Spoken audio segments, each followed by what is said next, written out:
Well, hello, this is Dr. Jeana of the Fourth Letter Radio here in Detroit. And today we have Rhonda Byrd. She is the CEO and owner of Sanctuary at Maple Grove. And we're here to talk about transitional housing, the housing crisis in Detroit, and what we're going to do about it right here in the city of Detroit. Welcome, Rhonda. Thank you, Jeana. Well, it's so good. This is actually a beautiful house. It really is. You put a lot of work into it. I can see the investment. Tell us a little bit first about Sanctuary at Maple Grove.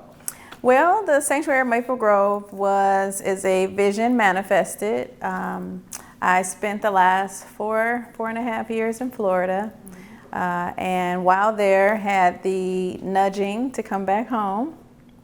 And in that, coming back home included creating spaces for individuals who don't have access to affordable housing. And so it was on my heart to hold spaces in a couple of different places, but really on my heart is making sure that women, veterans, and those that are in transitional spaces have a space that they can rest their head and that they can afford to actually live comfortably. So. That's amazing. So you also tell us a little bit about how being in the real estate business, but also managing the housing crisis. How is that working as far as you balancing that out when you know that there are so many people in need, but you're also a vital real estate agent or broker? Mm-hmm. How are you balancing that out? Well, I'm going to start answering the question with giving just a little history. There are a lot of homeowners and landlords that are struggling to keep good tenants and struggling to keep up with these market prices and also keeping good people in their homes. And you have a lot of people who just would rather let their places stay vacant or just can't, just are having a hard time finding good people. So what I did was look at a housing business model that is done in other states, whether it's New York, Georgia, Texas, and even in Florida. There's this boom for co-living. And most people can appreciate co-living when you think about New York, and the housing crisis there has been there for years. So housing is super expensive. A lot of these investors, corporations are buying up the homes and making the rent, just not affordable for your local average family. And so with that being said, what is the answer for affordable housing? What can we do to kind of break this, I don't even want to call it a cycle, but break into this space that has kind of been taken over by corporate America and bring resources back to the community. And so co-living in these other markets, New York, especially, there's a company called Cohabs in New York City. They have 350 beds open. And what it does is allows you to rent a house and rent each room out, as opposed to renting the whole space. That makes it affordable for the individuals that are living there, and it makes it so that the landlord can get his market value of his home and rent at the same time. So it's win-win for everyone. And the model that I'm using for this house, everything's included. Your lights, your gas, your Wi-Fi, and there's even a laundry room in the basement with your washer and dryer. So literally, someone can come in with just their personal belongings and move right in and pay $650 a month. So where can you go where all of your bills are paid and you're paying $650 a month? That's incredible. And this model is being echoed across the country, whereas in New York, again, because they're the extreme, the average rent for a one-bedroom apartment in New York is $4,443 a month. Who can afford $4,000 a month for a one-bedroom apartment? So this strategy and this business model in New York is cutting rent by 70%, where their rents there for renting one room is $1,600 to $2,200 a month versus $4,000. Here in Detroit, rents are averaging $1,600 to $2,200 to $2,500 for a 1-bedroom apartment or a 1-bedroom house. And we're cutting that rate down to $650. What a significant savings that is. Who would not want to be able to step into a model like this, whether it's a landlord or someone who's looking for an affordable space that's safe, clean, and nice? It's actually a very beautiful home. So let's just say that. But also the idea of co-living is not new. If you live among people from other countries or other cultures, sometimes Americans will make fun of people living together in a co-living space. But we really have to adapt at this point. What are some of the other barriers that your residents are encountering?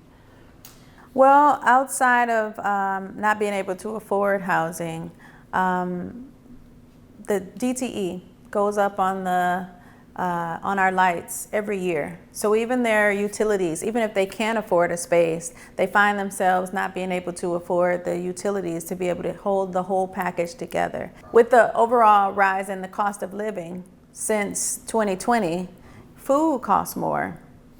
So our overall, just everything just costs more. And so most people just can't afford to live the way they used to, or they're cutting in other areas where their quality of life is suffering.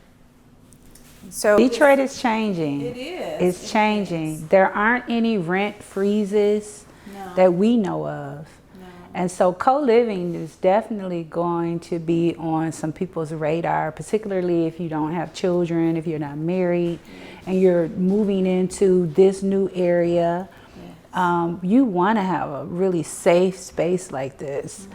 Can you give us a success story of one of your tenants or your residents? Yes, because this is a transitional space for some. You can use it. We do have month-to-month rent, or you can use it long-term. With the month-to-month renter, she just left a couple of weeks ago. She used this space. She came in homeless. She did have a job, but she was homeless when she came. We were connected through a homeless shelter in Pontiac.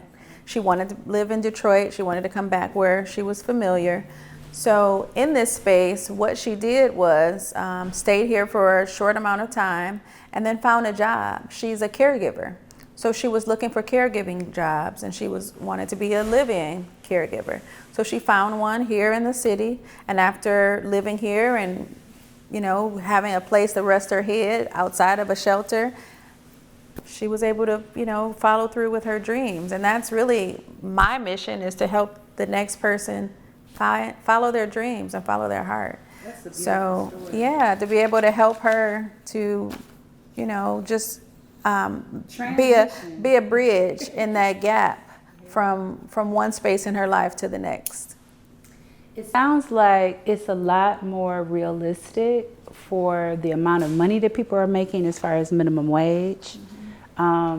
It is a lot more realistic to entertain co-living than to think that you're going to survive and thrive paying all of these enormous bills on your own in homes. It just seems to be a dream or like a false reality for some people. You're working at fast food, you're working at a department store, and you get into these situations where you get the opportunity to get your home or your apartment, but are you able to maintain it with with the climate that we're in now? Mm-hmm. So many of our benefits and the cushions that we've been relying on to make it, they're actually being taken away. I've been hit as far as my business and having to dissolve my business, my extracurricular business, my self-employment business, but these are some real things that we have to look at, and it sounds like it's going to be a part of being resilient, mm-hmm. and being smart.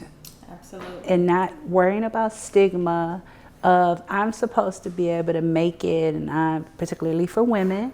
Yes. I'm a strong Black independent woman, but maybe it's time for us to start working together. Yes, community has always been the on the forefront of any progress that we've had.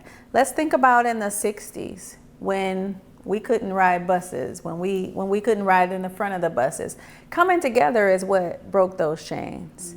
And co-living is another step in that same direction, except we're talking about basic survival here.